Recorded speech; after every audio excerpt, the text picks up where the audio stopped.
From the Library of Congress in Washington, D.C.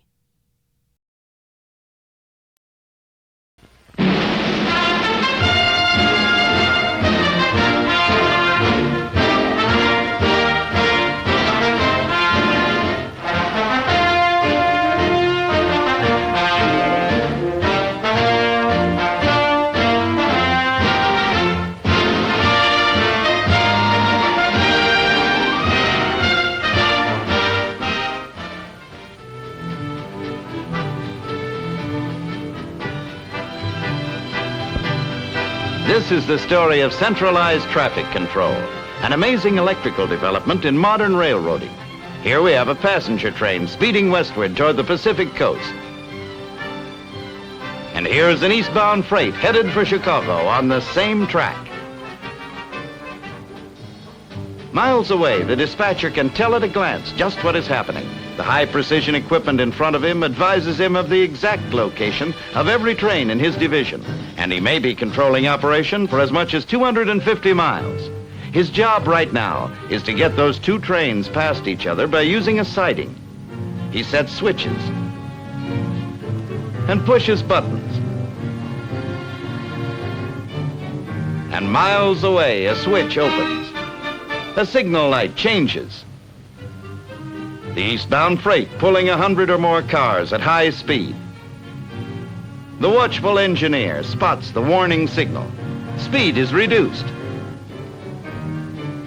And as he passes the signal, his new position is recorded in the dispatcher's office. The freight takes the siding and moves along at reduced speed. The signals are ready to be reset, now that the freight is clear of the main line. With a twist of a lever, the dispatcher notifies the speeding passenger train that the track is clear. And here it comes at 80 miles an hour.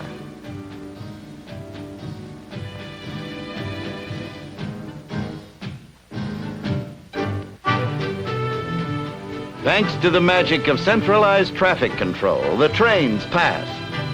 The freight is still moving at slow speed. It has not become necessary for it to come to a complete halt. There goes the westbound. The pass has safely been completed. Now let's take care of the freight. He gets the signal. It's resume speed. And there goes the freight, back on the main line, eastbound to Chicago. That's centralized traffic control. One man controls traffic on a whole division of a railroad.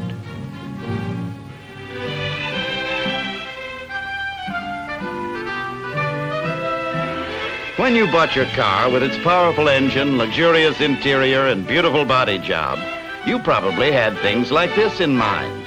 The ability to go places and see things, to get around without restriction, to enjoy our beautiful country. But if you drive in our congested cities, you're apt to find yourself in a situation like this. You know, some 50 years ago, an automobile was developed which would go 10 miles an hour. And today, half a century later, that's what some of us are doing, 10 miles an hour. And the parking situation. Do I need to tell you?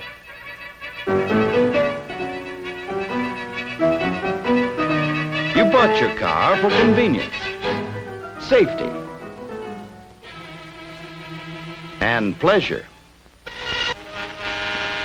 And this is what you're getting.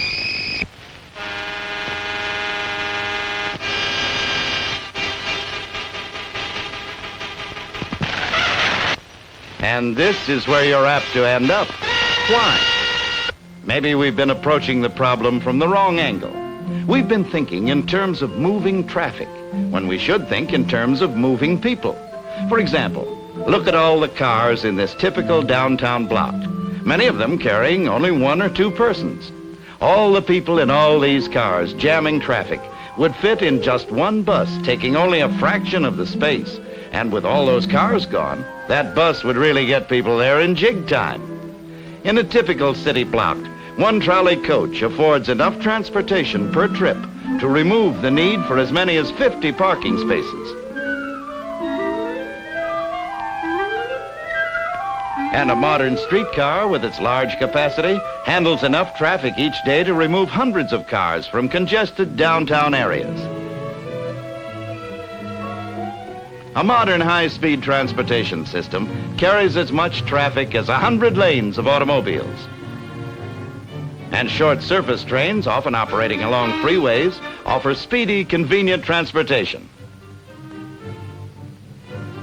Yes, before you start telling how buses and trolleys tied you up driving home, just think of the number of passengers these important transportation systems carry, and think what a complete mess traffic can be when they're not running. They've gone modern in a big way. Two-way radio cars advise dispatchers, enable extra facilities to be put on the streets to solve key traffic situations. And look at this as an example of how modern a transit vehicle system can be. Your automobile is an important part of your life, as it should be and will continue to be.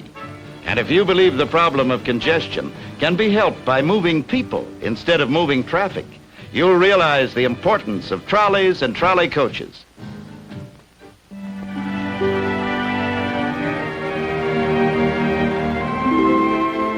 We Americans are regarded as busy, progressive people. And maybe one of the reasons we get as much done as we do is because we know how to relax, how to take time off from daily problems and just plain have fun. For instance, each year, many of us in all sections of the country find sport and relaxation in just fishing. It's hard to describe the thrill of working that reel, knowing you've got a fighting beauty on the other end of the line, and that if you handle your rod right, you've got yourself another fish. Yep, it's hard to describe the thrill, but it's there. Just look at the size of that baby. They always taste better this way, cooked out in the open. There's a real man's meal. Sometimes the neighbors are shy, and sometimes they're as bold as brass. Fishing places run all the way from wilderness to spots where you have to drop your hook after the neighborhood kids go home.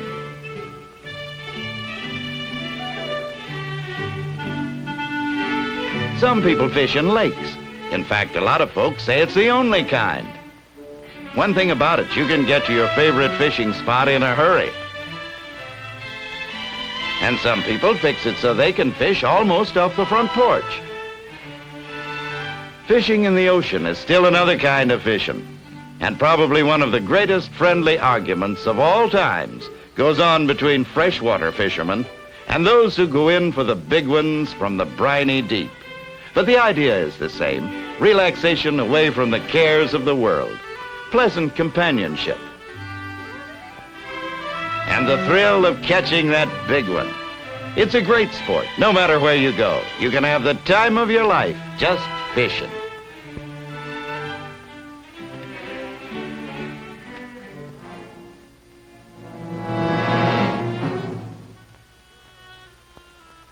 Here are a few famous Americans for you to identify, each of whom has been engaged in projects which have changed our lives. The first one is easy. It's President Theodore Roosevelt, of course. Now, who is the man on the left? This one may be a little harder. Here's a clue. He was the man responsible for one of the biggest construction jobs of all time. By the way, if these pictures look a little old and jumpy, they should.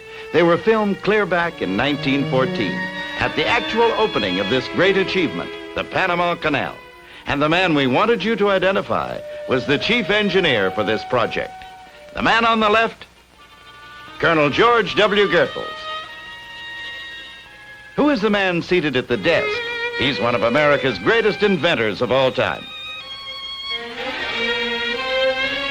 And this is regarded as probably the greatest of his many contributions to our way of living. Let's take a closer look. Recognize him? It's Thomas Alva Edison.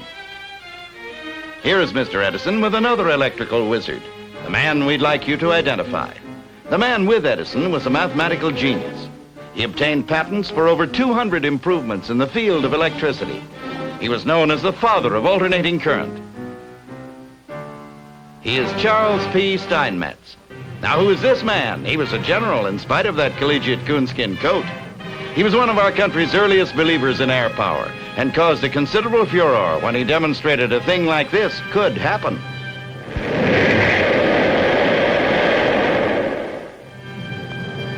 Remember him now, General Billy Mitchell.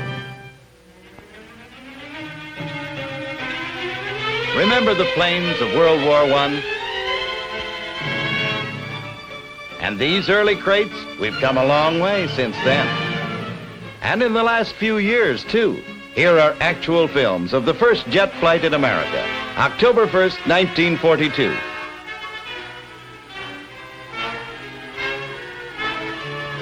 People have been experimenting with jet propulsion for a long time, and not always for planes.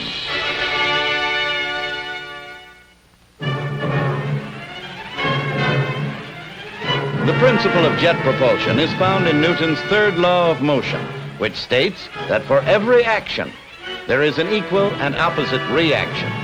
For example, an ordinary rotary lawn sprinkler turns because of the reaction of the arms and the action of the jet of water.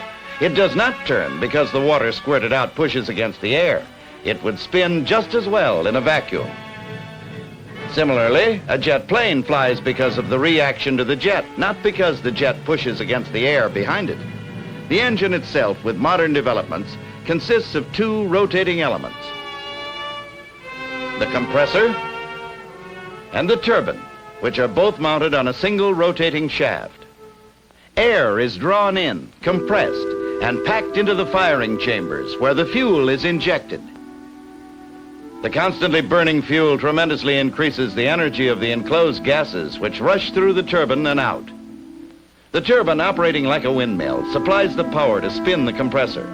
The expanding gases, pushing their way out the rear at about 1,200 miles per hour, give the plane its forward thrust. This is the heart of the jet engine, the turbine wheel, the most tortured piece of metal in the world. It must not twist in the superheated gases. It must not corrode. It must not tear itself apart at 8,000 revolutions a minute. The turbine wheel, running red hot, is just a few feet away from the compressor, sucking in air that may be 65 degrees below zero. This turbine wheel is an outstanding example of design and craftsmanship. Jet propulsion changed the whole outlook of the aviation industry. Of course, many developments have been made in jet engines.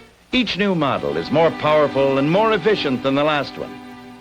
In one 6-month period, 3 designs were okayed, each more powerful than the preceding one. The last of these is no larger than the first, yet delivers so much more thrust that it is not even in the same class. America's scientists and engineers and metallurgists went to work, and thanks to them, our country is rapidly achieving a degree of jet supremacy which may well play an important part in our lives in the future.